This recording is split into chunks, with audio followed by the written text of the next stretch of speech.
Good afternoon, ladies and gentlemen, and welcome. Get started on the first half of our council meeting. Roll call, please, Mr. Clerk. Mayor Wood. Here. Councilmember Feller. Here. Councilmember Feline. Here. Councilwoman Sanchez. Here. Councilmember Kern. Here. Thank you very much. With the consent calendar, please. Consent calendar items 3 through 9. Thank you very much. Any requests to pull items from the staff? None. Move approval. I'd like to pull item number 4, second the motion for balance. Pulling 4 and remainder second. Any comments? None. Please vote.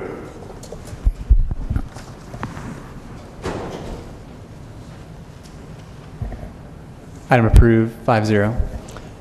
Thank you very much. Mr. Clerk, item number 4, please, pulled by Councilwoman Sanchez. Item number 4 is approval of plans and specifications for the Mission Avenue Improvements Project, Phase Number 1, downtown, and authorization for the city engineer to call for bids.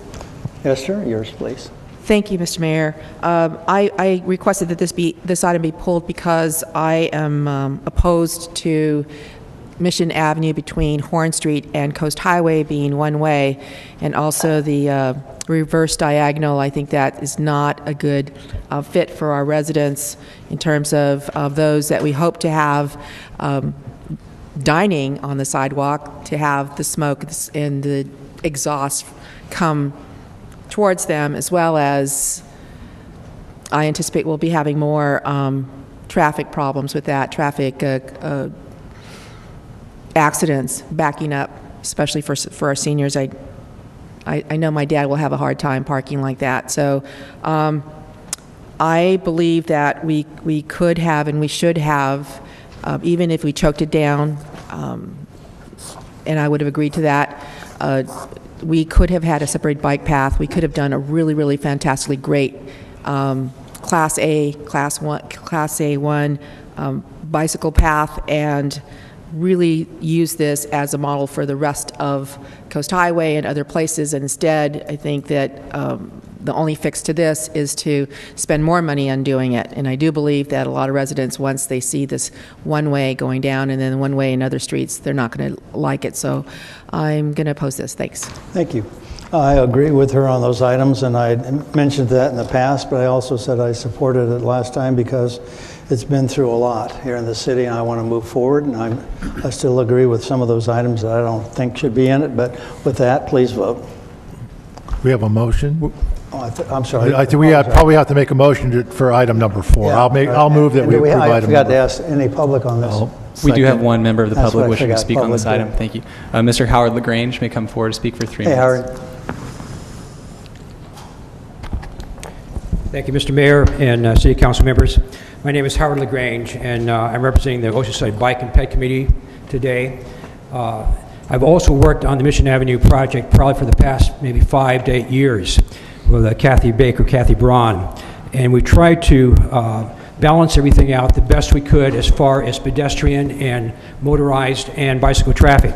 The street width does not allow a Class 1 bike path, but what we agreed to was to have a path for cyclists on the right, be the north side of the road, which would be green paint. And that would be a shared road with sharrows. And we think that's probably the best alternative based on that width. It's very important to have the width also on the sidewalk, as Councilmember Sanchez said, for dining and things like that. In regards to reverse angle parking, we've also vetted out reverse angle parking probably for the past 10 years in this community. Probably about maybe 8 years ago, Sergeant Gow from the Transportation Committee looked at the reverse angle parking and came back with a very positive statement on it. He looked at Seattle and about probably 5 other communities that does reverse angle parking. Reverse angle parking has been around for a long time, but in Seattle it's been since about 1960, and they have 280 blocks of angle parking. And their accident rate has decreased about 33% from backing out the normal way. I would suggest anyone who has tried reverse angle parking, it's much easier. As you're coming out, you can actually see the traffic coming at you. Also, when you are parked, their doors open so that the best pedestrians, the driver, and the children can come out towards the sidewalk, the doors protecting them. Also, the trunk is open so that you don't have to go around. In regards to concern over fumes in the back of the vehicles, the reverse angle parking has been looked at in the areas of Mission Avenue to ensure that any place that has a restaurant or something like that is protected by some type of vegetation or by bulb out areas. So I don't think that's going to be an issue. I would suggest to you that we have vetted this program out for a long time on Mission Avenue. I think it's time we go ahead and approve the contract and move forward. Thank you very much. Thank you very much. Councilmember Sanchez. Thank you, Mr. Mayor. There was one thing that was, well, that was several things, but that I take issue with on the comments that were just made. But with respect to whether or not there's room for a separated bike path in Class A, during the discussion, we talked about doing it on one side of the street, and Mr. Weiss, there have been room for doing it on one side of the street? Yes, and I understand that there's, as Mr. LaGrange just said, there is going to be a bike path in the street, but it's going to be identified with the sharrows. Right, which is not the Class A, Class 1 that I was hoping for our citizens of Oceanside. In fact, the one city that is really going out to be the bicycle city for the coast is Long Beach. And I actually had a chance to talk to Long Beach City Council member about what they're doing and they definitely would never do that on Coast Highway, definitely would never do one way, they would never do shared bicycle and traffic, but what they would do on side streets, they would definitely do separated bike paths. They would definitely do something like this on Mission Avenue. So I had a really great talk with a council member from Long Beach who's really pushing for being the best bicycle place to be at. We as a city, we're trying to be the destination place for many things, including being bicycle friendly, and I'm really sad that we're going to lose out on this opportunity. Thanks. We do have one member of the public wishing to speak on this item. Please, go ahead. Brenda Batali, you may come forward for 3 minutes to make your remarks.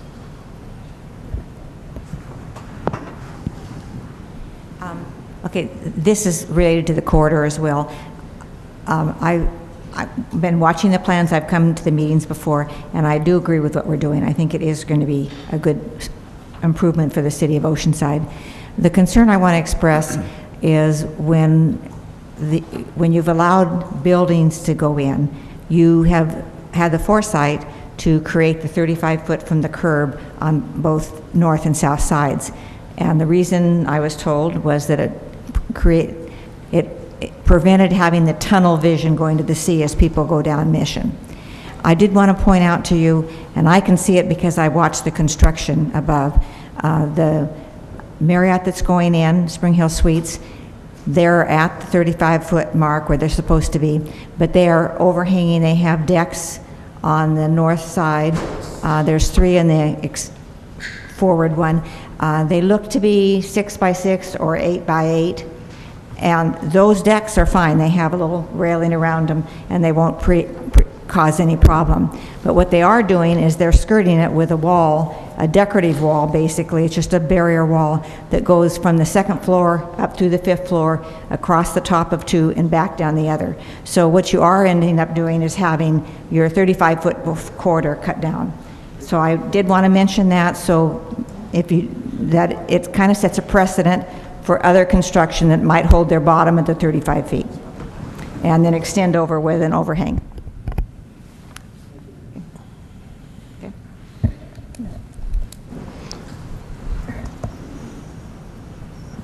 Is that it? No more members of the public. Thank you. Councilmember Kern, please. Thank you. I actually went to Long Beach and rode the bicycles through the cities of Long Beach, and I think that was when David DePero tried to knock me off my bike, but I recovered quickly. Yeah, and the side street and the neighborhoods, they do have the Cheryl program, and they do have some different traffic things that they do to accommodate bikes. So they also have some other unique things I'd like to try here, but I don't know if the ABC would let you have sidewalk dining that's separated from the restaurant. When we walked across the sidewalk and have dining where it used to be a parking spot, they had dining in a parking spot protected by big bollards at a Mexican restaurant, which here I don't know what happened. This has been extensively vetted to the public. I know there was at least 3 huge public outreach events at the community center where people saw what these plans were and actually approved what was going forward. And we've had a public hearing on this, so this is just the point now that we just approved the contract to go forward because this is what everybody had wanted. So I'm going to move approval. Mr. City Attorney? Yeah, I just wanted to clarify that you're not approving the contract at this point. You're approving the plans and specifications and going out to bid. The funds that are being used to do this project are redevelopment tax allocation bond funds, and the use of those is going to be contingent upon approval from the Oversight Board and the Department of Finance. So just so we're clear that there's a couple hurdles we still need to overcome.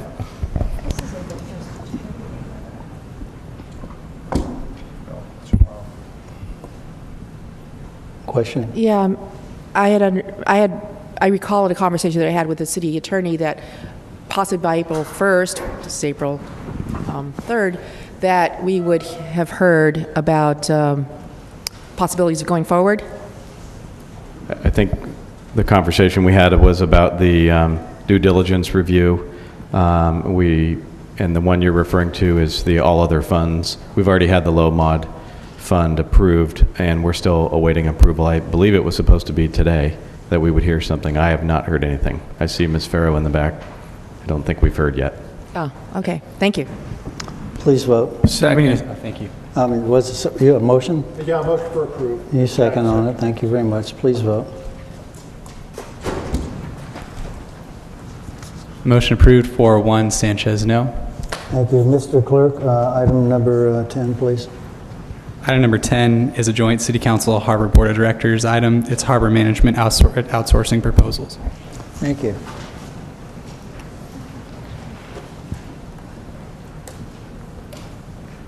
Good evening, Frank. Honorable Mayor and Council, good evening. Frank Kwan, Harbor and Beaches.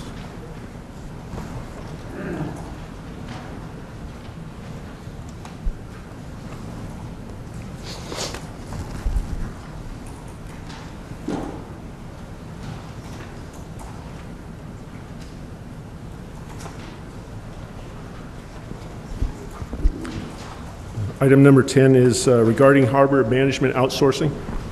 Staff is requesting direction from the council on whether we should proceed with contract negotiations with California Yacht Marinas or stop the process. The harbor services to be outsourced are the management, administration, and customer service of the marina boat slip rental program, maintenance of the boat docks, the parklands, the service buildings, and the parking lots and related marina facilities. This does not include Harbor Beach, the maintenance of Harbor Beach, the 2 beach restrooms, or the 6 public parking lots. And these services are currently performed by 14 full-time employees and 2 part-time employees.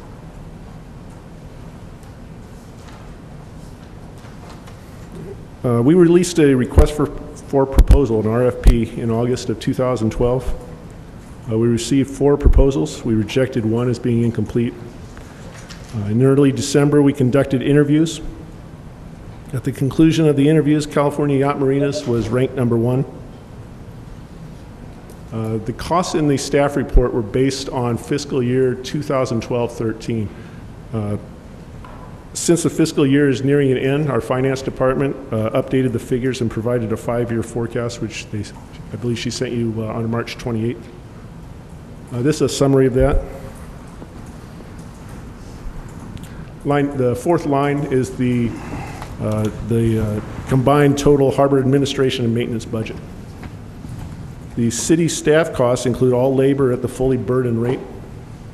The maintenance operations contains the materials, the supplies, the equipment used to run the marina, everything from docks to sprinkler heads, paying the utility bills to office supplies.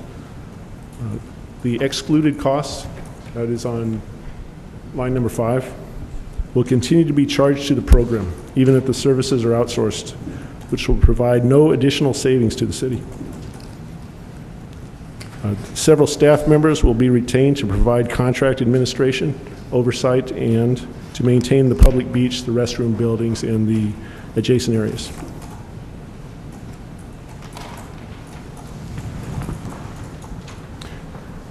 current staffing level consists of 1 manager, 3 full-time and 1 part-time administration staff, 1 maintenance supervisor, 9 full-time maintenance workers, and 1 part-time maintenance worker.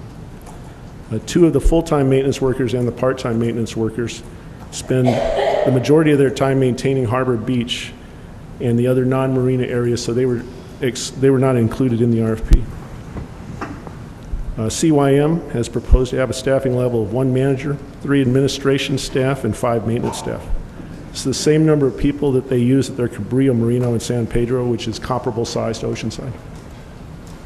They're confident that their service level will be maintained at the current level. And we can, if the city desires, we can add additional staffing at an additional expense. Their administration and management fees are based on 5% of the harbor's annual slip rental related revenues. For the first 5 years of the contract, they will retain current boat slip pricing, with the exception of previously approved biannual CPI adjustments. Subsequent to that, they'll be allowed to raise slip rents to a level equal to that of the average per foot slip rent of all the non-yacht club marinas in San Diego Bay, Mission Bay, and Dana Point Harbor. Oceanside's current rates are $13.10 and $14.30 per foot per month. And the average area rates are $14.82 and $17.59.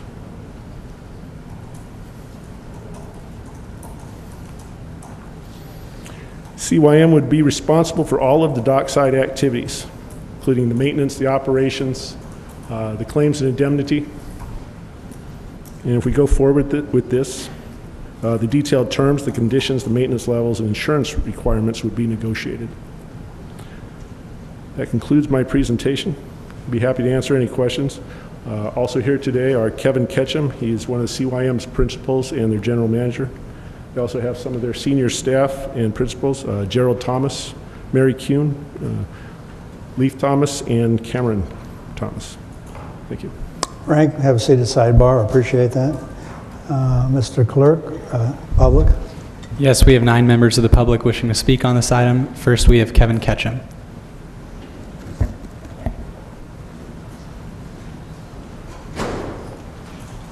Mayors, members of the Adjust city. that mic for yourself there. Thank you.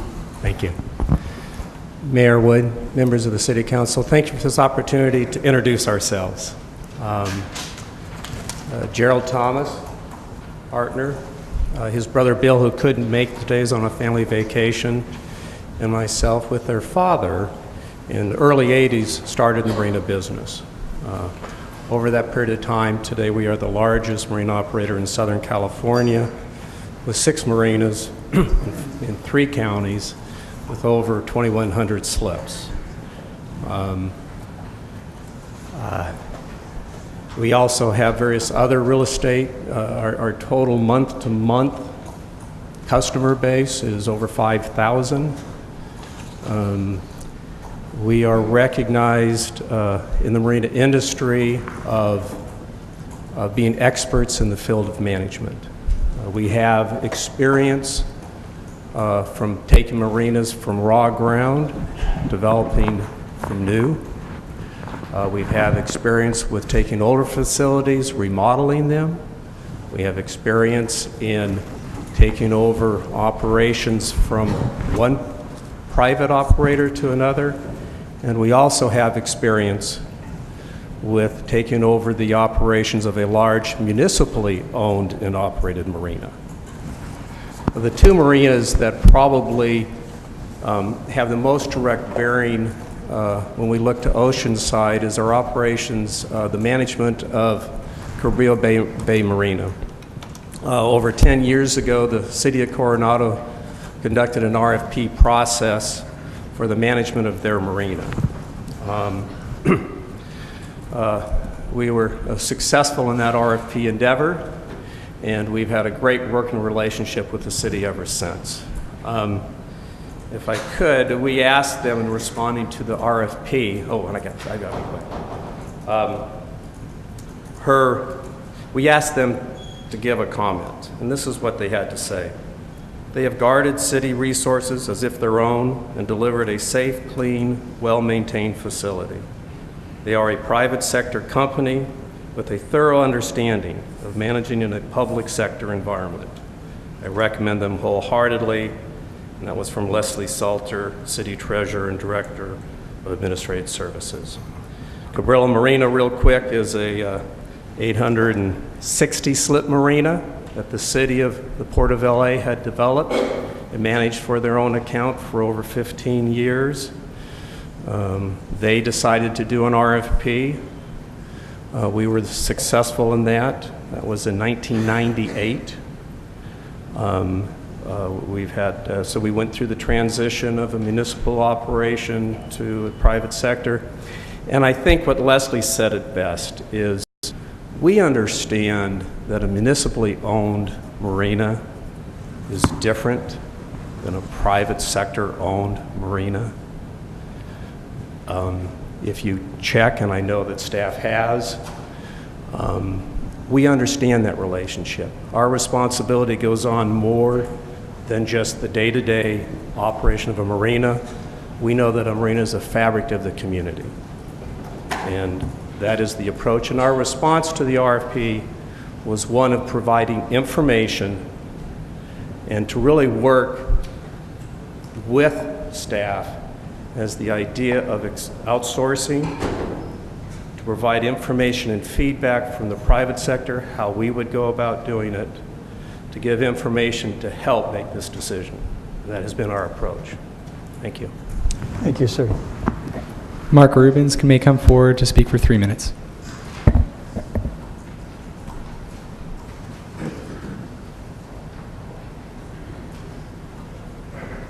Good evening. I'm Mark Rubens, and I live in Carlsbad, California. I'm a slip runner in Oceanside Harbor. I've been a slip runner there for about, it'll be 4 years in May. And I've seen a lot of changes in that short time in the harbor. Now we're looking at outsourcing as an option. And I just have a couple of questions, and I don't know who I should direct them to. I'll direct them to the council. Direct them to the council, and afterwards we'll see if staff will respond. Okay? All right. My first question is, would this outsourcing guarantee this $250,000 savings, I think it is, every year for 5 years? Is there a guarantee that that is going to be a cost savings to the city of Oceanside? Finish your questions, and then we'll get back to you. That was my first question. My second question would be, what's the city going to do with this $250,000 a year for 5 years? Where's that money going to go? Okay.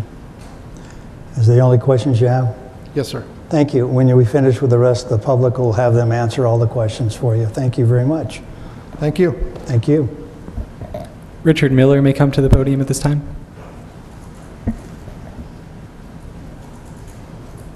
Good evening. Hello, Mayor, City Council members. My name is Richard Miller, 4773 Ventana Way, Oceanside. I'm also a Maintenance 3 worker down in the harbor. Since I joined the harbor, I was a contractor before I came, and I have seen the workers down there are a dedicated bunch of people. There's a few things that I noticed in the listing of the cost. They have $100,000 of infrastructure costs that the city will still maintain. I think if you look into those numbers a little closer, you're going to find that we spend way more than that on our infrastructure down there. We have dock replacements, dock repairs, an ongoing electrical issue that we've been dealing with over the years. I think the city cost in that avenue is going to be way higher than $100,000. Also, I just want to say that the people that are down there just work every day trying to make it better. We just raised slip rents, and now we have a little bit more cash to do what we need to do. Before we were just on a lower budget, and you're not going to find a harder bunch of people than are working down there. Thank you. Chester Mordecini may come forward at this time. Good evening. Good afternoon, Mayor Wood and council persons. My name's Chester Bordesini. I'm president of Teamster Local 911, and I'm the representative for the Oceanside Employee Association. And I'd like to comment on this bid package. First of all, I just want to remind the council, it's been publicized in the miscellaneous group here at the city, we're down 135 positions. We're down 40 to 50 positions in OCEA.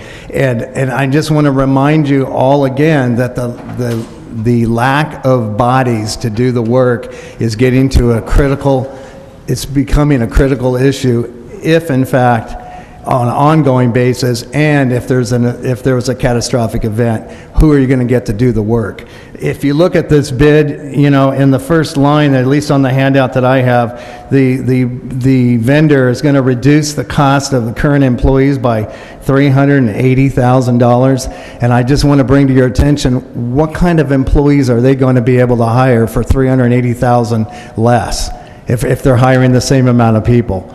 So, you know, what kind of workforce? You have a dedicated workforce that's been down there for a number of years. You have a dedicated group of marina people that have rented your slips for 30 years. You have a 30-year waiting list. And what kind of service are you going to give to this community when you tell them that you're going to take the employees away and put a vendor in there that they don't know, that is unproven? And what I want to talk about also, if you want to see a harbor, and I live in San Clemente and I go to Dana Point Harbor all the time, if you want to see what deferred maintenance looks like over a long period of time, go down to Dana Point Harbor. This city spent a tremendous amount of money putting in and bringing the standards of the slips and the facilities down there. I actually went down there and walked through the whole harbor over the last couple of weeks, and the place is pristine. All the money and resources you've put in there, why would you want to give away your control to an outside vendor that you don't know, that is unclear on what kind of maintenance that they're going to be able to provide? And for the first 7 years, you're only going to have minimal savings for the first 7 years, and then with the CPI escalator, you're going to be back to breaking even in 7 years with most likely a significant amount of deferred maintenance. And then who's going to pick up the tab then? So again, this is one of those issues where I don't see the savings being significant enough to give up your control of your pristine municipal harbor here in Oceanside. And so I would ask this council to rethink this particular proposal and keep it in-house and keep those employees working down there and maintain your control. You also have to remember you have a significant amount of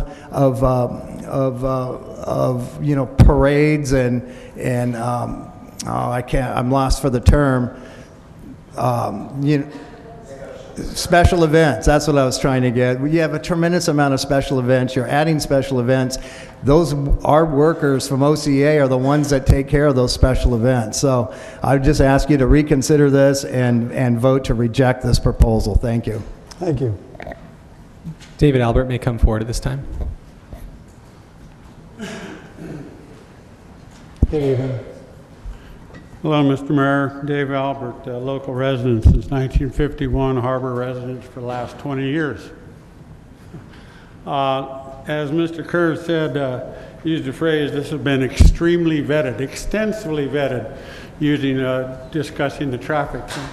This issue about outsourcing has been extensively vetted. I'm really concerned, I'm distraught, I'm upset. I can't believe that this item 10 has come before you today. And it says here that the Commissioner Committee report that the HVAC was updated on this matter, and that was it. That just simply the HVAC was updated. I've been to all of the hours and hours and hours of these HVAC meetings, and in fact, there was a motion seconded and voted on to unanimously cease and desist.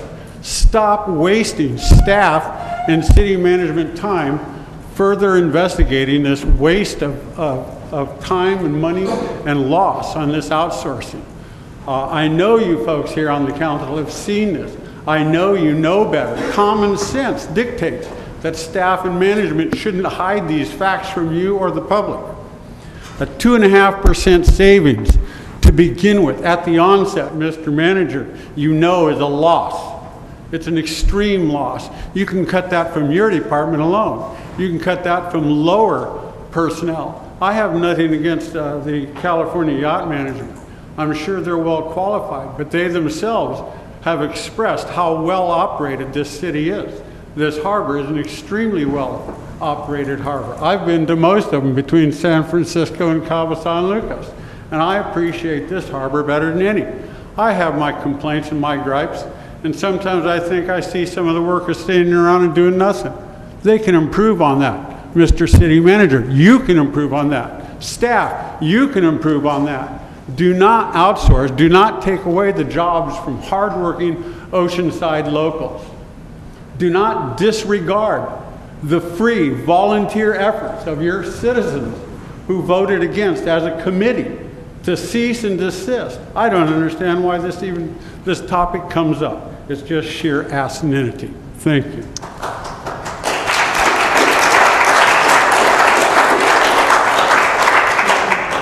Bill Roush may come forward at this time.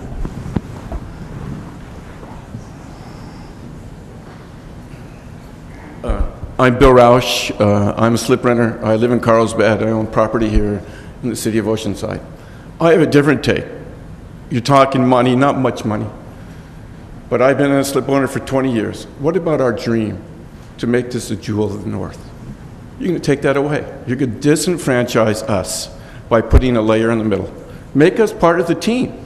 Put us in there. Let's keep this the best place around. And it is. It is good. As the Commodore of Oceanside Yacht Club last year, I had the opportunity to work with your staff. They're fantastic. I can even give kudos to Frank, but be with that what it may.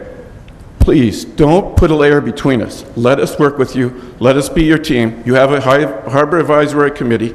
They've given you the recommendation. Let us work together and make this a better harbor. Don't put a layer in the middle and disenfranchise us, which you will. Thank you. Thank you.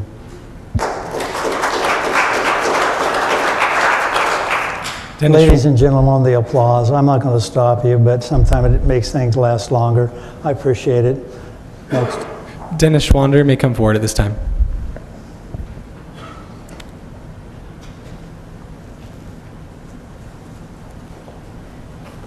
Good evening. Good evening, Honorable Mayor, City Council. Dennis Schwander, 5042 Nighthawk Way, Oceanside, also a slip renter in Oceanside Harbor. Been there since 2009. A couple things. One, I don't believe we should outsource harbor operations. We went through, God knows, 3 years of dealing with committees and everything else about the slip increases that were supposed to put us in the black for at least a 10-year period with the CIP increases. I'm afraid that in 5 years, when the new lease would take over, slip increases would price a lot of us out of the harbor. Also, I did note that any type of an emergency like bad storms or anything where we have extra personnel required, the contract doesn't take care of those items. So I am against the outsourcing, and I don't think the amount of savings is worth it to lose that control and be able to have the employees take care of the emergency needs. The other item I wanted to discuss real briefly is having to do with the cost to remain if it's outsourced, and it has to do with specifically the Tidelands lease amount of almost a little over $500,000. I never have been explained, or it's never been explained to me what we're paying for on the Tidelands lease. I've done considerable research with the State Lands Commission and talked to the city attorney, and apparently it is true. By minute order in 1963, the harbor, all portions of the harbor except the jetties and groins, are outside of the state Tidelands Trust with the city of Oceanside due to historical coastline before the harbor was built. So my question is, according to the Lands Commission, the only thing in the harbor that the city has to report as far as income being taken in and spent is revenues generated within the items at the pier, including what used to be McDonald's is now Fish Restaurant, the Tower Optical, Pier Bait Store, and Ruby's Diner. My question is, if it's outside of the Tidelands Trust, then what are we paying for $500,000 into the Tidelands lease. It just has never been completely explained to me what that money goes, where it's generated, and it goes back to the city, I know. It's paid to the city to rent the harbor. The harbor district is renting the harbor from the city. But is it truly the Tidelands lease, or is it should be called a harbor district lease? So that's just a question. Thank you very much for your time. Thank you. Bob Spencer may come forward at this time. Good evening. Good evening. Thank you, Honorable Council. My name is Bob Spencer, 1202 North Pacific Street, Oceanside, California. I live in one of the condos that's in the harbor. I see the day in, day out operation of the harbor. I don't know if you remember, I talked to you about 3 months ago asking if this was dormant, active, whatever. I'm a little upset with the process, but it did get out. I got to a harbor advisory board. My major concern is economics. Now, you sent out bid to 4 people, to 4 different entities. 2 of them were rejected right off the bat, couldn't make a competitive bid. You got 2 bids. One of the bid, if you split the difference between the 2, we're being run efficiently. One of them says that you're saving $145,000 or $448,000 the first year. The second bid, also a reputable institute, said that they would exceed the cost of what we're doing by $235,000. If you split that cost, I think we might be doing relatively efficient. Point 2, if we get savings on this, I'm not sure the general public realizes this isn't direct savings to the city. This is direct savings to the harbor district. My lease, when I bought and sold my property, I paid a 2% harbor transfer tax. The leases, the revenues earned in the harbor are by statute to stay in the harbor. So where are these savings going to go? They can't go for park security. They can't go for extra things. They're supposed to be staying in the harbor, I believe. And if that is the case, why the discussion of raising slip fees? If there's going to be a rebate, we should get it less, I would think. It doesn't add up. We have an efficient harbor. It is a jewel. It revenates a ton of revenue to the city. We have events going on all the time. Why risk it? If it ain't broke, don't fix it. All the people come in and say it's a beautifully run. Did we send staff members out to see the harbors that they are managing? No offense to you. I'm sure you're a very reputable, very good. They came here. Did the council or staff go see what's going on in the harbors that they're managing? I contend that you have a very fine harbor right now. Talking to tourists, talking to residents. Your staff works hard. There's no graffiti. It's a beautiful water. It's functioning well. You talk to the businessmen, they're making more money now than they ever have. And don't risk this. You have a beautiful harbor. Please reject this outsourcing. Thank you. Jim Jenkins may come forward at this time. Good evening. Honorable Mayor, City Council members, I'm Jim Jenkins. I'm also a staff commodore of the Oceanside Yacht Club. I'm on the Harbor Advisory Committee. I'm a business owner in the harbor, and also I'm one of the vice presidents of Action. First of all, I would like to reiterate once again what Mr. Dave Albert stated, that in the staff recommendation shows nothing about how we as the Harbor Advisory Committee stated no, do not go forward with this. I think that is just in awe that you have a committee of this nature and this statute of this size, and you disrespect it. You don't care what they say, what they study, what they do. And I think that's wrong. Okay, now to go back to some other items. Outsourcing, first of all, to me, takes away jobs from the city residents, and it takes away what you people as elected officials said you're going to do. Create more jobs in this city of Oceanside for the residents of the city of Oceanside. By doing this outsourcing, what are you doing? You're bringing an outside entity in here out of Oceanside that's going to bring their own subcontractors, their own staff in from outside the city of Oceanside. You have an incredible team here with a set of skills. that I don't think can be matched or compared to what these people will bring in, because all I kept reading in these bid packages is subs. They're bringing in subs. And I don't see long-term staff like we have here. So those are issues and concerns. Another big one is, reading through the bid packages, it don't matter what happens. It just says automatically in 5 years, the slip fees are going up. Because it's stated very clearly that one of the proposers, okay, wait, excuse me, let me get back to this right one, I'm sorry. Stated that subsequent to that, CYM will be allowed to raise slip rents without harbor board approval to a level equal to that of the average per foot slip rent of all non-yacht club marinas in San Diego Bay, San Diego Mission Bay, and Dana Point. It says in 5 years, it's automatically going to be done without the approval of the board, without obviously the approval of the Harbor Advisory Committee. They don't care. It's going up.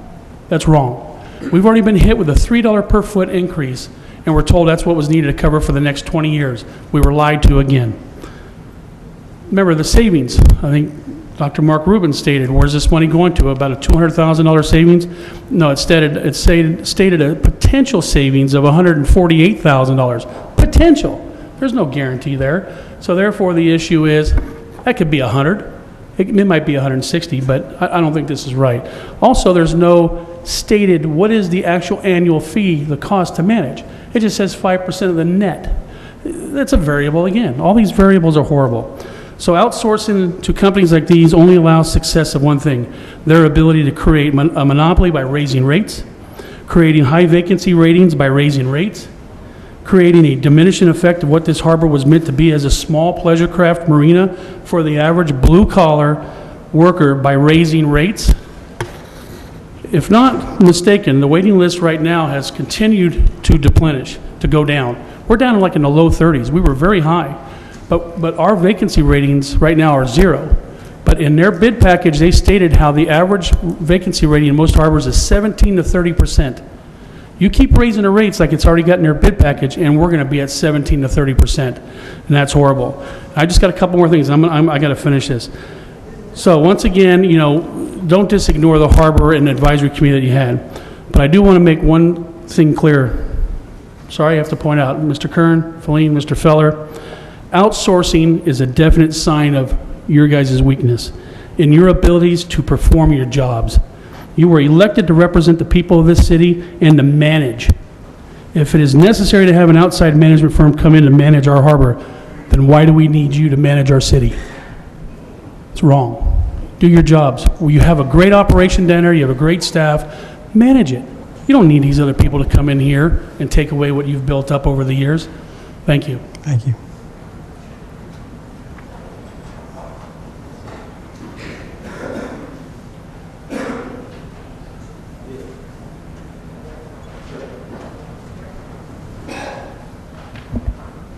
Kevin may come forward to speak on this item right now for 3 minutes.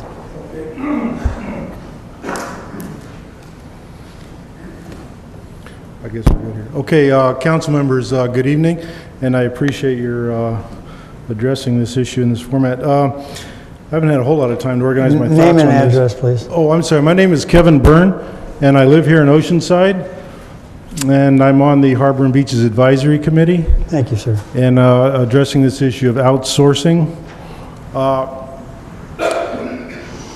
Generally speaking, I think that we're taking risks by doing this, and the risk is in the contracting itself.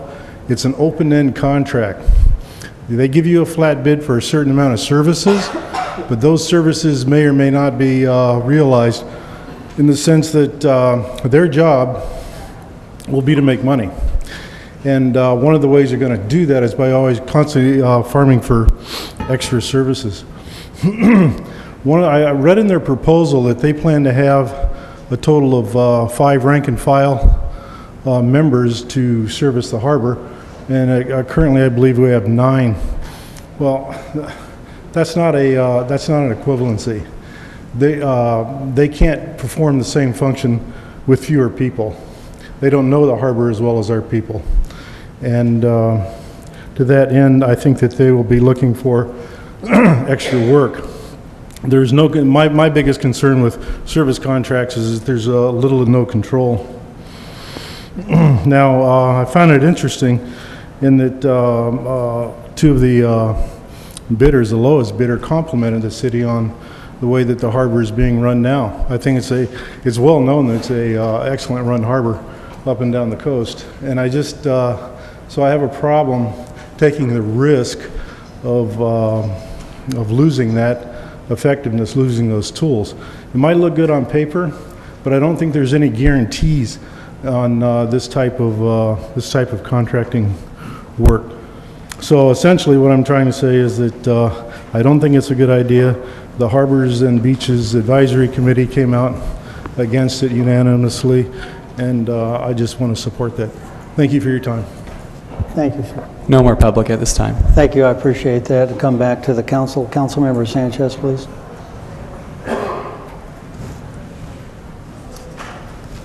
Thank you, Mr. Mayor, and thanks everyone for being here.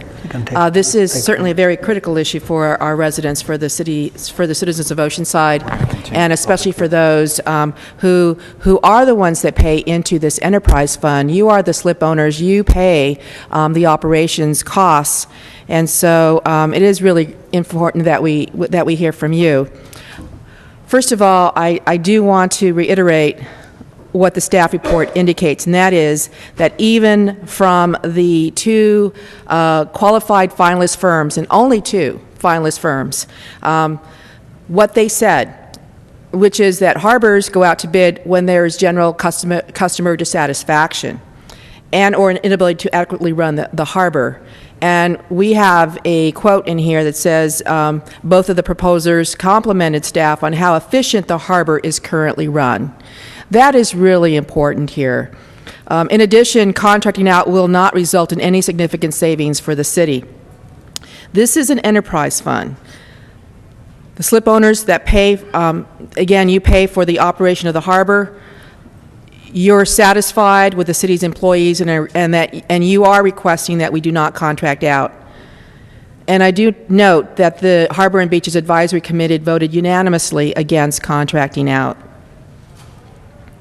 There are very few companies who do this outside of yacht clubs. We are living through the very bad results of what happens when a city contracts out for services in this kind of situation, and that is our animal control contract. Our current animal control contract is costing us probably double what we normally would be paying, and we're getting a lot less services. We're getting a lot of complaints from our citizens regarding barking dogs, all kinds of things that we're unable to have our contractor do, and we're having to send out police officers. That's just not the way a city should be run. In addition, the information we're getting now is that with outsourcing, slip fees will definitely go up significantly after 5 years without any suggestion about increased services. The current proposal is for 1 manager, 3 office people, and 5 maintenance staff. We currently enjoy a manager, 3 full-time and 1 part-time administrative staff, 9 full-time and 1 part-time maintenance workers. That means we're getting a lot more for what we're paying. That also means that we're getting quality. In addition, city employees are available 24/7 for emergencies. Employees from other departments will probably need to be dispatched to respond to emergencies. And again, just like our animal control contract, it ends up costing us, the city, the citizens, taxpayers more. I'm going to make a motion at this time, Mayor, that we reject all bids and that we do not contract out harbor management. I'll second that for discussion.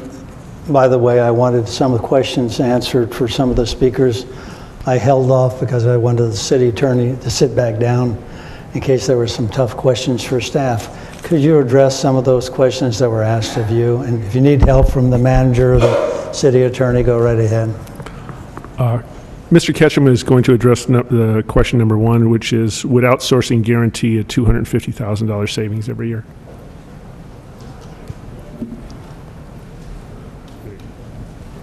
The answer.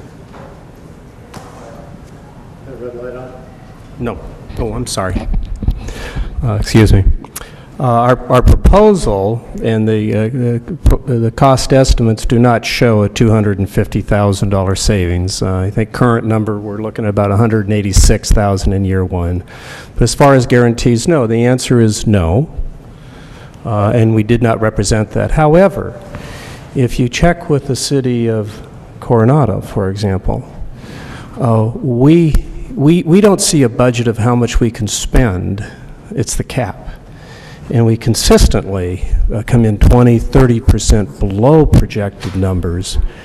And our approach, by the way, is not based on compensation for cutting corners.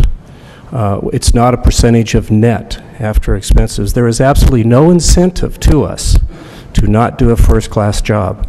Compensation is based off of a fee of slip revenue. But there's no incentive to cut corners. There's nothing in it to us. The second question is, what will the city do with this, with the savings? That hasn't been discussed yet. There's been no talk of a rebate on slip rents or any other discussion regarding any savings. The third question, the $100,000 cost for infrastructure, we spend a lot more than that. We usually average approximately $175,000 to $200,000 on dock replacement every year. The staff replaces one dock or a portion of one dock every year. They do that in-house, so there is some cost as opposed to contracting that to a general contractor. There is Mr. Albert's question about the advisory committee, the wording in the staff report. Staff report was written prior to the advisory committee meeting, so the advisory committee did vote unanimously 7-0 against outsourcing. I believe the Tidelands lease, that is just the name of the lease. That is the percentage rate, the percentage rent that the harbor pays to the city for the use of the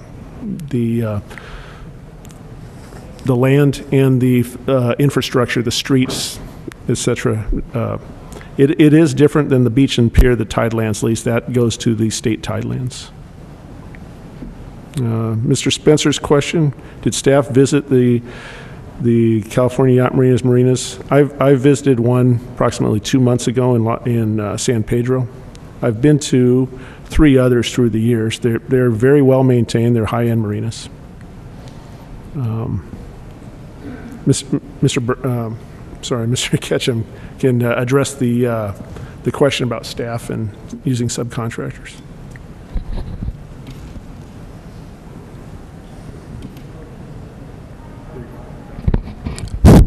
Sorry about that. Rookie at this. Our proposal did not include or talk about subbing out a lot of the components, so that may have been the other respondent. However, the issue about staff and employees, first of all, the RFP required the respondent to first look to city personnel who would like to apply for the job, and all key personnel is subject to city approval. We would expect that the lion's share of the employees would come from the community. We do have key employees, a dockmaster in particular we may look to come, but our first responsibility is to look to current staff to see if there is anybody who would like to join us. When we took over Port of Los Angeles, for example, a lot of those employees stayed with us. As far as subbing out, there are some things that do get subbed out, but our experience is that those are all local vendors. We have no intentions of bringing vendors from San Diego, Coronado, Chula Vista, Los Angeles. The vendors that we would be using would be local vendors, and the employees we suspect would be primarily local to the community. We respect staff, and the comments, and throw this out here, we do think that the staff at the harbor has done a good job. We told them that up front. cost savings, the private sector, though, does have ways without cutting corners, without reducing service. And as long as the private sector is not rewarded to cut corners, there are ways to deliver a quality product. And I think the question here is, at what price does it make sense?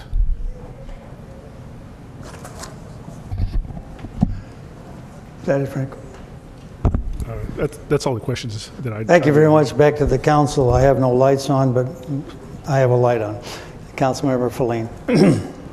Thank you, Mayor. Yeah, I have a question, and it's my burr under the saddle, my bone that I'm chewing on, but I believe the savings to the city are woefully underestimated because the pension costs are not fully accounted for, and I've tried to get my arms around this many times. And, you know, I'm sure most people in the room have heard the news. The CalPERS has a plan to be raising their rates 50% over the next few years, and that's just the beginning. And, you know, none of those rate increases are factored into these expenses. So I would like to speak to the member of staff who can enlighten me on how the $7,978 was calculated on page 2 for unfunded pension liability. Honorable Mayor, council members, as Ms. Farrow comes up, we actually provided you a detailed memorandum on how that was calculated, and that is only the unfunded pension liability. The future PERS rate increases, a portion of them based on what PERS has released to us, has been included in the projections, the 5-year projections going forward that you had asked for in the memorandum last week. But the specific answer to the unfunded liability portion, I'll have Ms. Farrow address. Mm-hmm. Good afternoon, Council, Mr. Mayor. I'm trying to take this very complex topic and make it as simple as possible for your benefit, the benefit of the audience, but we can certainly make it as complex as it needs to be. There are 3 components of a pension cost. There is the past service that somebody has already served. That's history. There's no way to undo that. That is what the word that you keep hearing a lot is the unfunded liability.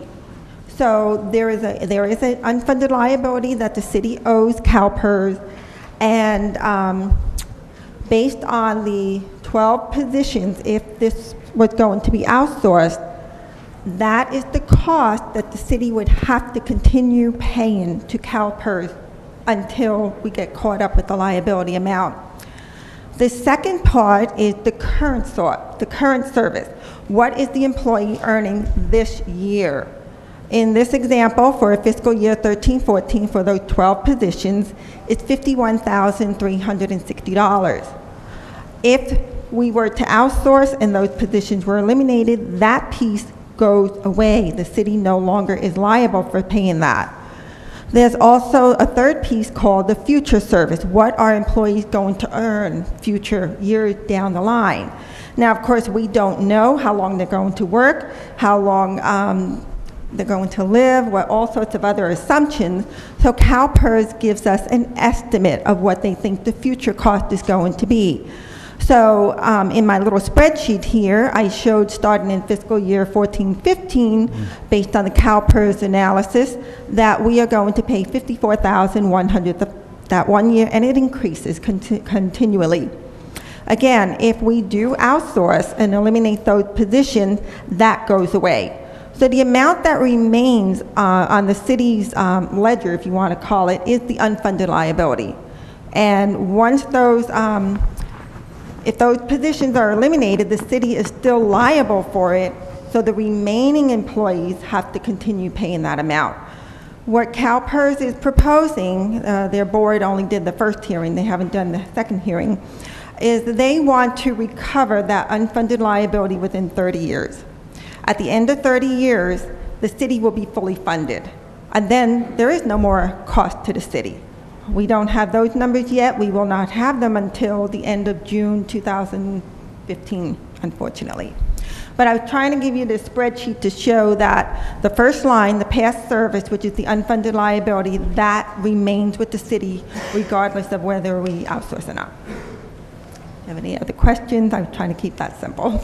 Well, yeah, because when I'm looking at the past, I believe 11 years, going back from 2001, our total city payroll was $664 million for CalPERS payroll. During that time, our unfunded liability went from a positive, or surplus, if you will, of $11 million to a unfunded liability of $167 million as a result, as based on our last report we received, a net change of $179 million. That comes to 26.9% that we've basically accrued year over year that's not being factored into our budget. So what I see from your presentation is, cash accounting, but I'm not seeing the full accrual accounting that's necessary for this buildup. Now that's the optimistic scenario.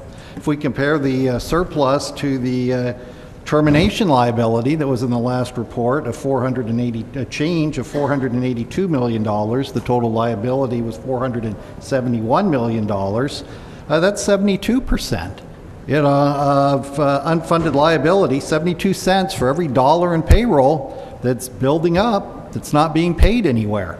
So, the question comes down to, it's hard for me to believe, and, looking at the chart that was provided, that we have the normal cost of 10.692% and an unfunded rate of 9.88% for a total of 20%. It's hard for me to believe that's covering the current costs, much less any of the unfunded liability, and reducing this at the minimum 27% that's building up every year that we have employees on CalPERS because they're woefully undercharging through basically taking losses and pretending we're not going to have a recession for the next 30 years and thinking we're just going to catch up. So, are you telling me that 20% covers the full accrual costs of what members are earning? That is what CalPERS is saying. They take into consideration age, gender, marital status, all those assumptions. And again, my understanding is we're only looking at the 12 positions right now. We're not looking at the entire city. Right, so but the same ratio applies. It's a little difficult. You got to break it down to 12 positions. And that 51,000 for fiscal year 12-13 will be invested, and by the time those positions retire and earn over their remaining retirement years, according to CalPERS actuarial assumptions, yes, that is enough. Well, then why would our rates be going up 50% if that's enough? The rates are, well, there's several scenarios here. First of all, CalPERS Board of Directors is trying to cap when the unfunded liability will be paid off. The way it works right now is it's a rolling formula, so the 30 years just continues to be 30 years. If you think of it as a mortgage, that you want to know how much your final payment is, and a cap that in the year 2037 you're going to be paid off, and that's what the new formula is. The only way for CalPERS to do that is to bump up your payment right now, but there's still a limited amount that you are going to pay as an employee. Based on their formula, they're only going to earn so much. What was the other question you had? I thought you had a two-part question there. Well, my point is that I don't see how 20% is enough, and yet we're planning a 50%. We're getting notified of a 50% rate increase, and that still doesn't deal with the issue of a discount rate that everyone outside of CalPERS thinks is woefully overstated, and using CalPERS' own calculation on they use a 4.8% for their termination liability calculation, which is the only figure they'll actually honor for a transaction. So this doesn't even address that. So when I look at the figure here, and I guess I'm going to try and translate the unfunded rate of 9.88% that you're using, and then I go over to page 2 of the $7,978 of unfunded liability, that only comes to a base payroll of $80,000, and we have a figure of $885,000 on the line above. I know that's fully burdened, but, subtract out, but, we seem to be off here by a factor of 10. So once again, I don't understand where this 7,978 comes from. Excuse me. So Mr. City Manager, you can jump in here too. I think we need to have somebody from CalPERS come up here in the future too, but go ahead, Mr. City Manager. Honorable Mayor, council members, just as the information that Councilmember Feline is raising in regards to the rate, I know PERS is scheduled to be looking at that again in the future. The 50% increase was a comment that was released, I believe it was a press report. We actually have gotten, following the CalPERS board looking at what they're calling their Method 5 analysis, I think our rates go to about 24% from the 20%. We can certainly give you that information, and that'll be over a 5-year period. So some of that rate increase will be going up. It is not for local agencies. 50%, I think the largest hit is going to go to the school district employees that are going to be affected the most.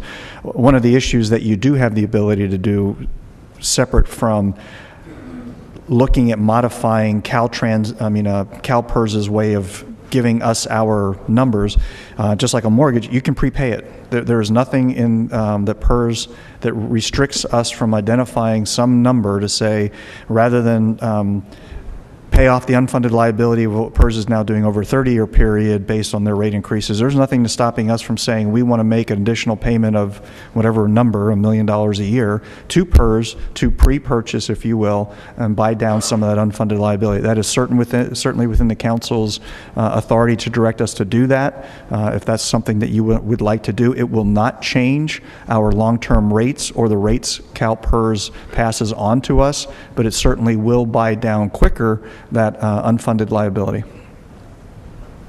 Okay, well, my position is that, the cost here is, like I said, is woefully understated, and when you factor that in, we're going to be, I think, well north of $250,000 of savings per year from costs we're avoiding. And, and those savings go on because, who thinks the news from CalPERS is going to get better over the next 10 to 20 years? It's only going to get worse, and it's going to get a lot more worse when they have to get to a realistic discount rate that everyone else has to use. And so, I think this is a direction we need to go because the city is going to have these costs, and we can't stick our head in the ground and pretend these costs aren't coming. And you either, as I've said before, you either have to raise taxes for the same amount of service, or you lay off people as these pension costs go up and you basically get less to pay the same, or you have to be creative and find different ways to deliver the same service. And outsourcing is the one realistic option to go. And yeah, we can put it off and the crisis doesn't come tomorrow, but it will come, and I think this council has an obligation to look beyond the next budget and plan for the future, and we need to take advantage of opportunity. Saving roughly $200,000 a year, maybe it's not a super huge amount, but why turn down $200,000? Why would we turn it away? So I think this is the direction to go, and I certainly will be voting no on Councilwoman Sanchez's motion. Thank you. Thank you. I see no others. Please vote. Yes means no. Yes means no. I'm going to speak. Oh, Jim. I'm sorry? I'm going to speak. I didn't see your light on. I'm going to speak. Go right ahead, sir. I just didn't see your light on. Thank you. I had a question, Frank, about you've made a statement, what are several people are being retained? There will be 4 employees retained for contract administration and maintenance of Harbor Beach and the public areas surrounding that. And we heard about deferred maintenance in these other harbors. Have we a plan for that? Or is this something that... Dana Point Harbor does have a lot of deferred maintenance. We don't defer maintenance at Oceanside. We try to do as many improvements in-house as possible. And our staff is a very highly skilled staff. They know how to.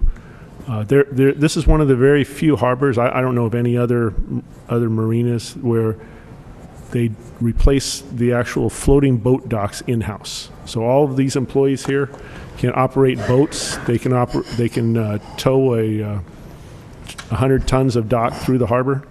They can weld. They can cut steel. They have all those skills.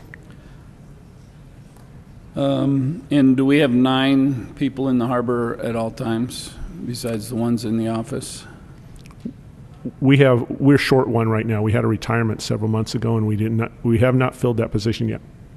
We have 9 maintenance workers and we have 9 full-time maintenance workers and 1 part-time. Are they in the harbor all the time? Yes, sir, that's correct. That's only dedicated to the harbor? Yes, we did not count the ones that are funded by the general fund that work